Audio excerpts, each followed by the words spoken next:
ఇరాన్పై దాడికి ఇజ్రాయెల్ పూర్తిగా సిద్ధమైందని అమెరికా అధికారులు వెల్లడించడంతో పశ్చిమాసియాలో యుద్ధ మేఘాలు కమ్ముకున్నాయి.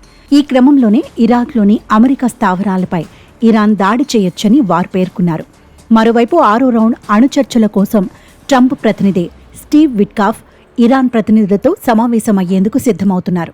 ఇరాన్తో అమెరికా ఒప్పందం చేసుకోవడంపై ఇజ్రాయెల్ ప్రధాని విముఖంగా ఉన్నట్లు తెలుస్తోంది.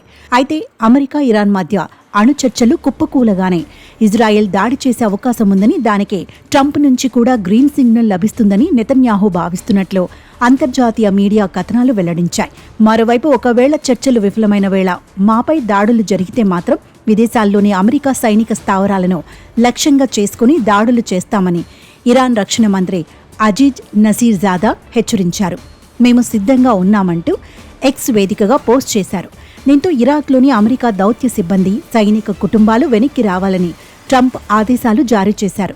కాగా యూకే మారిటైమ్ ట్రేడ్ ఆర్గనైజేషన్ నౌకలకు హెచ్చరికలు జారీ చేసింది. పర్షియన్ గల్ఫ్, హర్ముజ్ జలసంధి, ఒమన్ తీరంలో అప్రమత్తంగా ఉండాలని పేర్కొంది.